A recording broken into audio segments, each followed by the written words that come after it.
Hi, my name is Todd, And I'm Beth. and we're here today to show you how easy it is to set up a NeuroNode to a NeuroNode Trilogy device. Let's get our device out.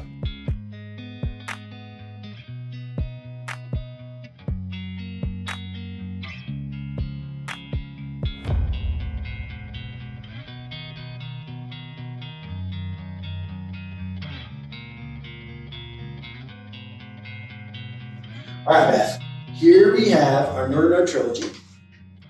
We've already assumed basically that Beth is a eye gaze user set up and calibrated and ready to go. So today we're basically just going to focus on getting her NeuroNode to use with the eye gaze. Are you ready, Beth? I'm ready. All right, let's do this. The first thing we're going to do is figure out the right placement to put the NeuroNode on Beth. A common place for people is on their wrist. But it's not the only place you can put the NeuroNode. That's right. We can actually use any type of muscle movement. We can use big muscle movements. We can use very small muscle movements. We're really measuring the intent of that muscle movement. So let's lay our hand flat and let's just do a finger inflection.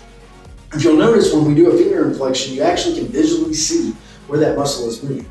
That's basically where we want to place the NeuroNode. So Beth, where did you have the best movement? Looks like right here on the side of my wrist. All right, so I'm going to grab the NeuroNode. I'm going to make for sure that the NeuroNode is facing Beth. There's two indentions there, and we're going to make sure those kind of line up to where we saw that movement on Beth's wrist. The great part about the NeuroNode is that it just attaches with this Velcro band, so if you need to make adjustments, it's super easy. How's that feel, Beth? Feels great. All right, so let's just put our hand at rest, and let's just see if we can get a signal. To do that, we're going to go to the NeuroNode Trilogy device. We're going to hit a play button, and you actually see three lines.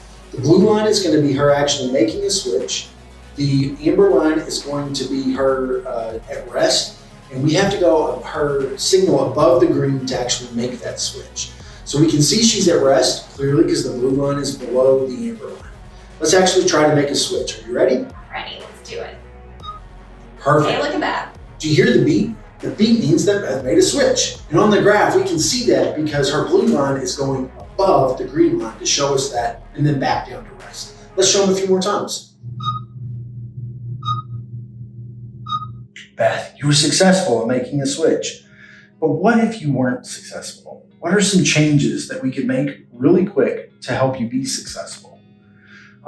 First, before we do that, let's just show someone what an unsuccessful would look like. So let's do a few here and let's not make a switch. Are you ready? Great.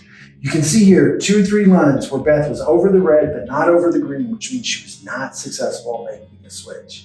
We need to bring that green line lower so that way it will achieve that. And to do that, we'll go into the settings. We're going to scroll down to scaling mode, and we're going to come all the way to the signal on indicator, which is in green, which is helpful because that was the color of the line that we need to move down. So by hitting the negative means that we will lower that line. We're going to try to get it about half that distance where we were.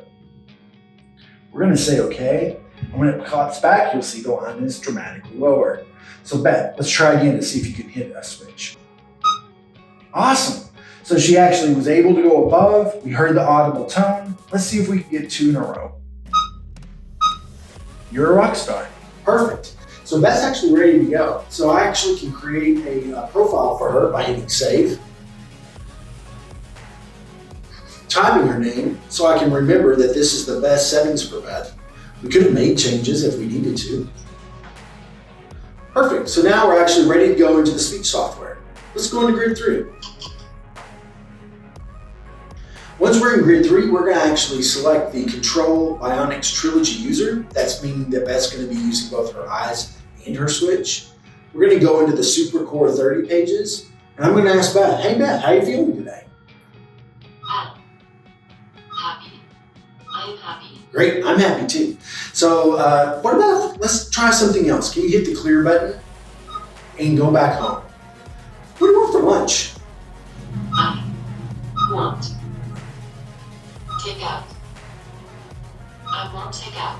You heard her. She wants some takeout. Hopefully you can see how easy this was. We basically got her set up and talking, and now we're gonna go get some lunch. Hope you guys have a good day. Thanks for watching.